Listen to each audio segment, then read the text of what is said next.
Mayong hapon kaninyong tanan, karong Sabado, Disyembre 23, 2023. Ani ang kahimtang sa panahon sa tibok adlaw ug sa sunod pang mga adlaw.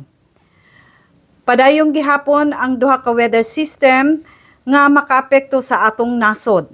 Ang una, ang shear line, diin mabugnawon nga hangin nga gitawag kini nga northeast monsoon o mainiton nga hangin nga gitawag kini nga easterlies nga adunay mga panganod nga og pag-ulan sa northern ug central Luzon.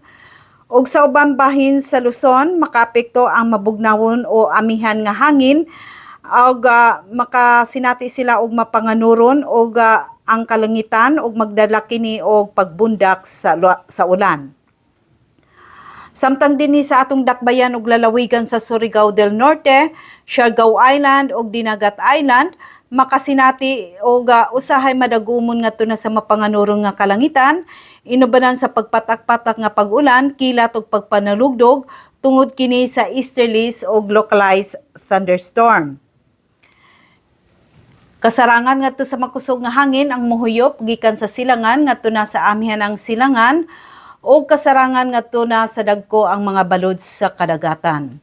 Ang sukod sa temperatura dinhi sa atong dakbayan gikan sa 23.4 ngadto na sa 31.8 antas sentigrado. Ang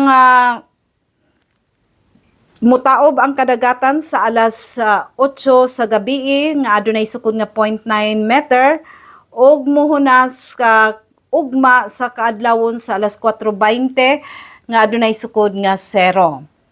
Og wala tay gale warning nga giisa dinhi sa dakbayan ug lalawigan sa Surigao del Norte ug sa ubang bahin sa Mindanao. Ang adlaw mosubang sa alas 5:50 sa buntag ug mosalop sa alas 5:23 sa hapon. Mao katong latest update sa lakat sa panahon karong adlaw gikan sa Pag-asa Surigao, kini si Francis Simorlan.